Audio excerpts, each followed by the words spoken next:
बिस्मिल्लाहिर्रहमानिर्रहीम। अस्सलाम वालेकुम नाज़रीन, मैं इरफान हाशमी आपको अपने शो में लंदन से खुश आमदीद कहता हूँ। व्यूअर्स, आज नवाज शरीफ के खिलाफ मुकदमा Pakistan prevention of electronic crimes act के तहत दर्ज किया गया और बदर रशीद नामी शहरी की मदद में इसे दर्ज किया गया है। इसके फौरी बाद नवाज शरीफ ने फजल रहमान को से टेलीफोन पर रब्ता किया और आइंदा का टास्क दिया कि तहरीक को आगे लेकर कैसे चलना है, और फिर नून लीग के बाकी जितने भी रहनुमा पाकिस्तान में हैं उनसे बारी बारी गुफ्तगू हुई और उन्हें टास्क दिया गया। और इसके फौरी बाद हमने देखा कि शाहिद खाकान अब्बासी टेलीविजन पर आकर मीडिया से उन्होंने गुफ्तगू की और उन्होंने कहा कि अगर आवाम की भलाई की बात करना बगावत है तो ये बगावत हम रोज़ करेंगे। वो ख़ुद नहीं बोल रहे बल्कि उनके अंदर उनके मुर्शद पाक नवाज शरीफ एवन फील्ड से ये तमाम उन्हें गुफ्तगू बताते हैं, कहते हैं कि आज मीडिया के सामने क्या बोलना है। और आपको बता दूं कि अब नवाज शरीफ डूबे हैं, उनके साथ उनकी पूरी जमात भी डूब गई है और बहुत सारे लोगों के जो लीडर्स हैं इसमें इनके नामों को नामजद किया गया है।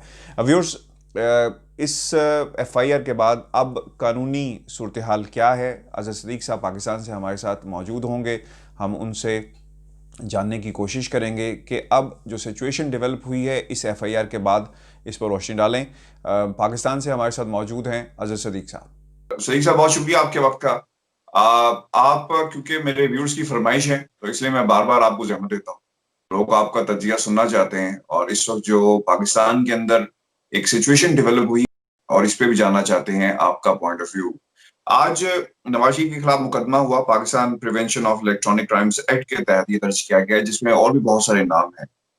अगर आपने एफआईआर पढ़ी हो तो उसमें कहा गया है कि नवाज शरीफ की तकरीर का मकसद पाकिस्तान को रोग स्टेट डिक्लेयर करना है और मुकदमा बदर रशीद नामी शहरी की मुद्दत में थाना शादरा में दर्ज किया गया है। और वो ये भी कहते हैं कि पाकिस्तान इन तकारीर का मकसद पाकिस्तान एफएटीएफ के आइंदा इजलास में ग्रे लिस्ट ही में रहे। नवाज शरीफ ने अभी तकरीर में भारत की डिक्लेयर्ड पॉलिसी की तायद की है। नवाज शरीफ सोची समझी साजिश के तहत पाकिस्तान और पाकिस्तानी इदारों का बदनाम कर रहे हैं। इसमें राना सनाउल्लाह का नाम, मरियम का नाम, खाकान अब्बासी का नाम, खुर्रम दस्तगीर का नाम, इकबाल जफर झगड़ा, एहसन इकबाल और बहुत सारे नाम जो हैं इसमें नामजद किए गए हैं इस एफआईआर के अंदर। पहले तो मुझे ये बताएं कि ये इसकी अहमियत क्या है, टाइमिंग क्या है और कानूनी इसकी क्या, किस तरह आप इसे देखते हैं कानून की नजर में, क्योंकि बहुत ही इंपॉर्टेंट टाइम पे ये एफआईआर हुई। नवाज शरीफ की तकरीरें हैं, जलसे होने जा रहे हैं। बहुत शुक्रिया इरफान हाशमी साहब, और नाजरीन का भी बहुत शुक्रिया, फरमाइश पे है। और कोशिश करते हैं कि हक और सच की बात, कानूनी पोजीशन, उसमें कोई एग्जरेशन ना हो, को बहुत ज्यादा एक्साइटमेंट ना हो, कोशिश करती हैं। इसी बात है, I have gone through the FIR. इस एफआईआर से कबल आपको याद होगा कि कल एक एफआईआर दर्ज हुई थी कैप्टन सफदर के खिलाफ गुजरावाला में, जो उन्होंने तकरीर की, जो इदारों की तजलील की। और आर्टिकल 19 बार बार मैं पढ़ता होता हूँ, वो अच्छा नहीं लगता मैं आपके नाम दोबारा पढ़ूं, लेकिन उसमें जो रीजनेबल रिस्ट्रिक्शन का प्रिंसिपल है वो बड़ा वाज़िह है। एक लाइन दी हुई है, आपको मादर पिदर आज़ादी नहीं है, हेट स्पीच का कॉन्सेप्ट भी शायद इन्हें पता नहीं है, लेकिन नवाज शरीफ ने तो हद कर दी। अगर उससे कबल अगर आप देखा जाए, अल्ताफ हुसैन भी इस तरह की तकरीर करते थे, और अल्ताफ हुसैन की तकरीर, तशहीर और तशहीर पर पाबंदी लगी। और हमने बड़ा वाज़ेह तौर पर, अब वजह है कि नवाज शरीफ ने सिर्फ एक दफा तकरीर नहीं की एपीसी में, फिर सेंट्रल एग्जीक्यूटिव कमेटी के इजलास में, और जो लफ्ज इस्तेमाल किए, और ये इसमें तो कोई डाउट नहीं है। पाकिस्तान देखे ना, टाइमिंग देखे ना, अभी एफएटीएफ का इजलास गालबन 23 या 24 अक्टूबर को जाना। ऐसा क्या हो गया था कि नवाज शरीफ साहब ने अभी से ढिंडोरा पीना शुरू कर दिया? बड़ा टाइम था, उन्होंने उन्होंने कोई मार्च तक धरने का टाइम दिया हुआ है बड़ा होगा। अगर कोई उनके जेहन में ऐसी कोई बात भी थी तो वो टाइमिंग सेलेक्ट कर सकते थे। तो ये टाइमिंग सेलेक्ट करने की वजह जो है ना, फिर देखें एक आम आदमी की सोच तो जाती है ना कि आप इंडिया का बयानिया या किसी और मुल्क का बयानिया जो आप सपोर्ट करें, और वो भी साबका वजीर आजम जो कौमी राज अफशा करने के वाले से, मिसाइल टेक्नोलॉजी के वाले से जो बातें की हैं, लेकिन उससे ज्यादा जो खतरनाक बातें हैं कि आप इल्जाम देखें। मैं एक बात करूं, मिसाल के तौर पर उन्होंने वो जिक्र किया कि कोई करप्शन का केस साबित नहीं हो सका। मरियम नवाज साहब ने शायद कहा, दुख और अफसोस का मकाम है, पार्लियामेंटेरियन है।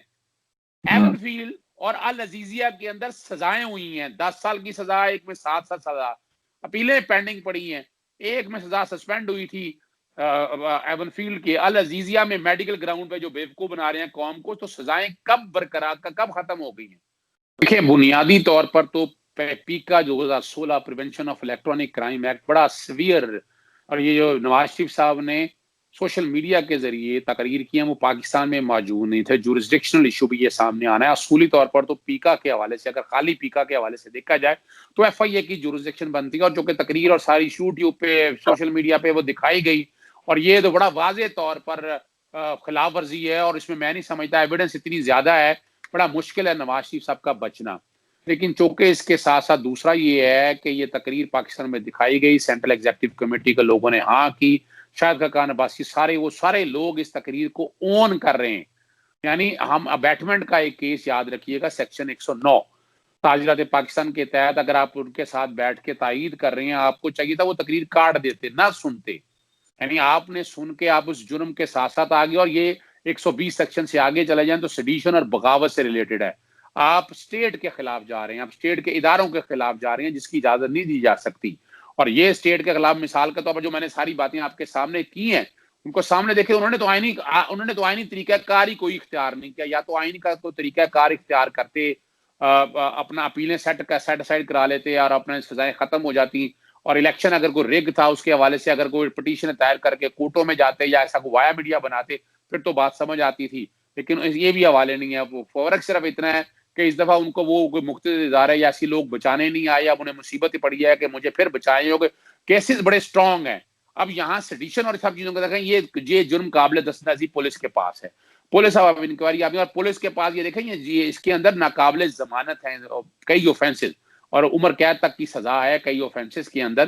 तो ये देखा जाए तो ये तो पुलिस ने अब आगे पकड़ना है इन लोगों को जो आगे स्टेट के रिट को चैलेंज कर रहे हैं, उनको गिरफ्तार करना है, गिरफ्तार करके अब कानून के सामने लाना। कैप्टन सफदर ने भी लाहौर हाईकोर्ट से आज हिफाजती जमानत कराई। हिफाजती जमानत अदालत ने यही कहा कि वो हाईकोर्ट को तो इख्तियार नहीं है, आपको जमानत कबल गिरफ्तारी करानी है तो आप जाएं कोर्ट के अंदर, वो सेशन कोर्ट के अंदर। अब वो कल करते हैं 10 अक्टूबर तक दी हुई है, वहां से उनकी जमानत कबल गिरफ्तारी होनी है। वो जमानत कंफर्म होती है या नहीं होती, बजाय तो फ्रांसिस यही लगता है कि ये जमानत कंफर्म होने वाले नहीं। उनकी जुबान, रिकॉर्डेड एविडेंस बहुत ज्यादा मौजूद है। अच्छा, बदर रशीद की मुदीयत में ये एफआईआर हुई है, जो मोहल्ला खुर्शीद पाक शादा लाहौर के रहायशी हैं।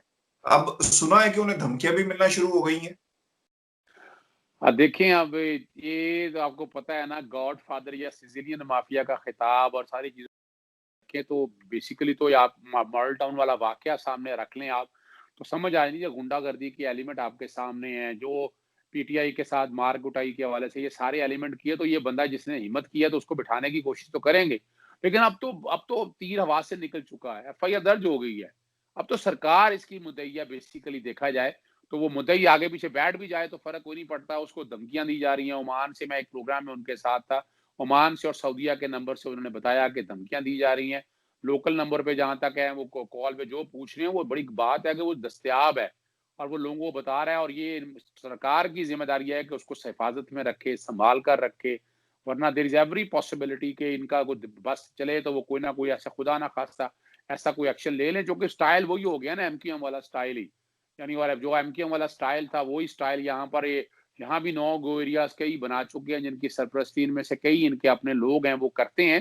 तो परेशानी तो उनकी अपनी जगह रहेगी, लेकिन अल्लाह ताला ने जितनी जिंदगी दी है, जिंदगी तो उतनी ही है, कुछ जिंदगी वक्त से पहले ले नहीं सकता है। व्यूअर्स, ये हमारा आज का शो था। अपने कमेंट्स हमें जरूर भेजिएगा। लंदन से मुझे इजाजत दीजिए, अपना बहुत सारा ख्याल रखिएगा। अल्लाह ने के बाद।